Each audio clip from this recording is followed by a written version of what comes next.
Գորաշկն ամեն օր ուղերձների շարք։ Խոնարհություն և հեզություն։ Այս ուղերձով նոր շարք ենք սկսում, որը կրում է «Կերտիր քո մեջ քրիստոսանման բնավորություն» անվանումը։ Մերօրյա աշխարհը իր քարոզությունն ունի, որն ուղերձների այս շարքի անվանման ճիշտ հակառակն է ուսուցանում մարդկանց։ Աշխարհը քարոզում է եսակենտրոնություն և ամբարտավանություն։ Ինչո՞ւ դու պիտի փոխվես։ Ինչո՞ւ դու պիտի աշխատես քո բնավորության վրա և կերտես քո մեջ քրիստոսանման բնավորության գծեր։ Թող մյուսները քեզ հարմարվեն։ Դու այդպիսին ես ու վերջ։ Ում դուր չի գալիս քո բնավորությունը, թող քեզ հետ գործ չունենա։ Սիրելի՛ բարեկամ, Տեր Հիսուսը ճիշտ հակառակն էր քարոզում և ուսուցանում։ Եվ ողջ խնդիրն այն է, թե մենք ում ուսուցումներն ենք ընդունում մեր սրտում։ Որքա՜ն շատ են այսօր եսակենտրոն քրիստոնյաները, որոնք լրջորեն չեն վերաբերվում Տեր Հիսուսի ուսուցումներին։ Որքա՜ն ցավալի հարվածներ են ստանում նման մարդիկ իրենց կյանքում և որքա՜ն են դեռ խրատվելու Աստծու կողմից, քանի որ չեն ընկալել Աստծուն հակառակվելու ողջ ողբերգությունը և Աստծուն հնազանդվելու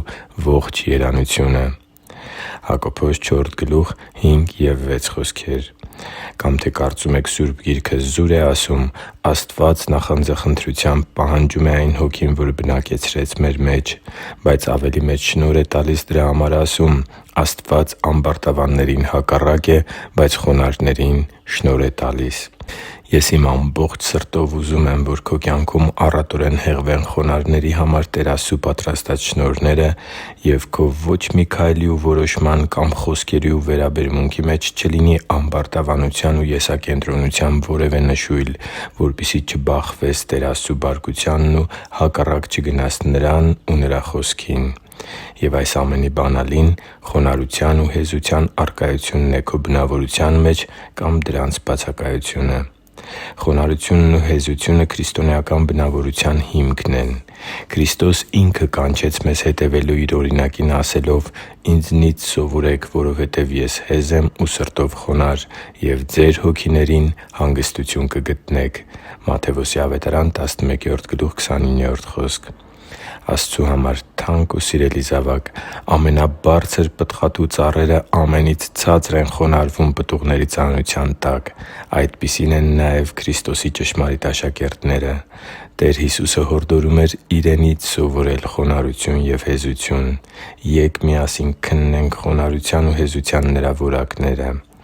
Նա երբե՛ք Իր շահը չէր որոնում, այլ հոգ էր տանում Իր շրջապատի մարդկանց համար և ապրում էր հանուն Աստծու Արքայության շահի։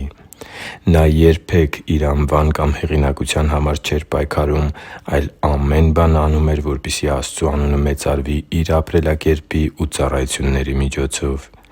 Նա երբե՛ք Իրեն դիմացինից բարձր չէր դասում, թեև բոլոր հիմքերն ուներ դա անելու համար, այլ Իրեն ծառա էր դարձրել ոչ միայն Իր աշակերտների, այլև ամենամեղավոր մարդկանց համար։ Նա երբե՛ք չէր փորձում որևէ մեկին ապացուցել Իր ճշմարիտ լինելը, այլ մարդուն կանգնեցնում էր ընտրության առաջ՝ հավատա՛ս՝ Աստծուց օրհնություն կընդունես, չհավատա՛ս՝ դատապարտություն։ Նա երբե՛ք անտարբեր չէր ուրիշի ցավի հանդեպ, այլ պատրաստ եղավ անցնելու չարչարանքներով և անգամ սեփական կյանքը զոհելու Գողգոթայի խաչի վրա, որպեսզի մենք ազատվենք մեղքի անեծքից և ապրենք Նրա պարգևած խաղաղության մեջ։ Ա Պետրոս 2:21-23 հատվածում կարդում ենք. «Որովհետև դուք հենց այդ բանի համար կոչվեցիք, քանի որ Քրիստոսն էլ ձեզ համար չարչարվեց և ձեզ օրինակ թողեց, որ Իր հետքերով ընթանաք։ Նա մեղք չգործեց և նենգություն չգտնվեց Նրա բերանում. նախատվելիս Նա փոխարենը չէր նախատում, չարչարվելիս չէր սպառնում, այլ հանձնվեց արդար դատավորին»։ Իսկ դու ուզո՞ւմ ես կերտել քո մեջ քրիստոսանման բնավորության գծեր։ Իսկ դու պատրա՞ստ ես բավականաչափ խոնարհ ու հեզ դառնալու, որպեսզի կանգնես բնավորության փոխակերպման դժվարագույն ճանապարհի վրա։ Եթե այո,